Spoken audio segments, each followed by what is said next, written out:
The Magic School Bus at the Waterworks by Joanna Cole, illustrated by Bruce Diggin. Magic School Bus at the Waterworks.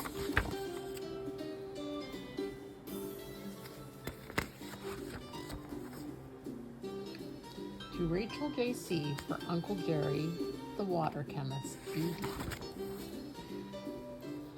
Class has really bad luck. This year we got Miss Frizzle, the strangest teacher in the school. We don't mind Miss Frizzle's strange dresses or her strange shoes. It's the way she acts that gets us. Miss Frizzle makes us grow green mold on old pieces of bread. She makes us build clay models and garbage dump trucks, draw diagrams of plants and animals, and read 5 science books a week.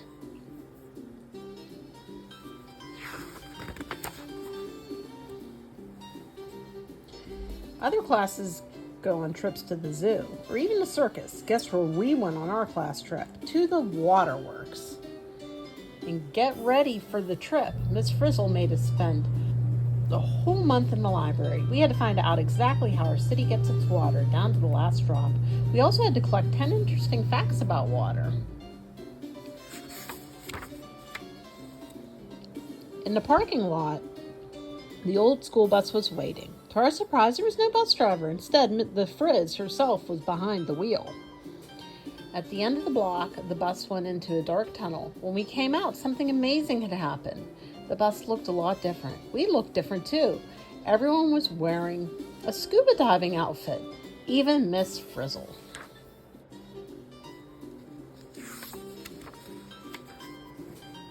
Miss Frizzle was the only one who didn't seem to notice a change. She just drove on. In the middle of the bridge, the bus started to rise into the air. It went right up into a cloud.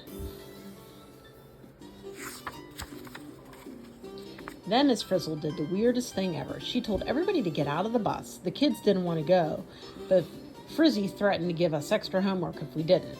Some kids stuck their heads out of the cloud and looked down. There were mountains down there, and the cloud was going higher every minute. It was getting colder, too, all around us. Drops of water began to form, and the drops got bigger, and we got smaller. Before long, each kid was the size of a raindrop. In fact, each kid was in a raindrop. The drops began to fall. Miss Frizzle's class was raining. We fell clear into a clear mountain stream and began flowing down the mountainside. In no time, we reached the reservoir that holds water for our city. We were going into the water purification system. This class trip was not so boring after all. We had reached the reservoir, children. Follow me to the water purification system. Are you listening, Arnold?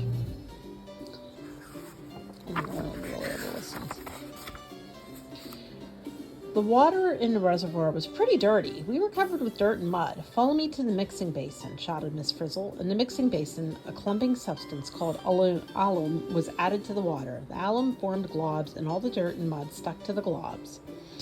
Onto the settling basin, ordered the Frizz. There the globs sank to the bottom, and the clean water flowed off the top. Now we were on our way to the filter. This was a sand and gravel filter. It takes out any impurities still in the water. We were impurities. We couldn't get through. Luckily, Miss Frizzle showed us a special way around the filter. When the water came out of the filter, it was sparkling clear.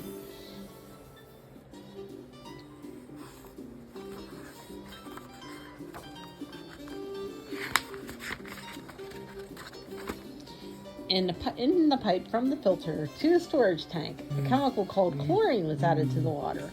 Chlorine kills any remaining disease germs, and trace of fluoride was also added to keep kids from getting so many cavities. The water had come all the way through the purification system. We thought our class trip was over, but Frizzle had other ideas. Everybody into the storage tank, she shouted. Before we knew what was happening, we were whooshed out of the tank and into a pipe that carries water to our city. Then we went into the water main pipes that run under the city. A smaller pipe carried us into a building. We went up into the pipes into the walls.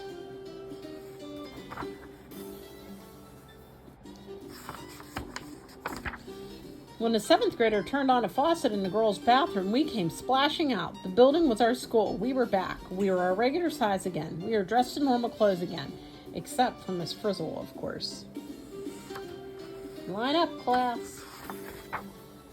Back in the classroom, Miss Frizzle acted as if nothing strange had happened. She started feeding the class lizard, and she put us to work right away. We had to make a chart showing us how water gets to the homes and buildings in our city. When Arnold drew a picture of the kid inside a raindrop, Miss Frizzle said, "Where do you get these crazy ideas, Arnold?"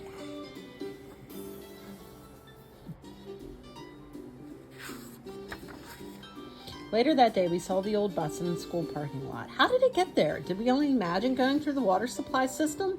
Will we ever find out what really happened? Miss Frizzle says we'll be studying volcanoes next. This makes us all a little nervous. After all, with a teacher like Miss Frizzle, anything can happen. The end.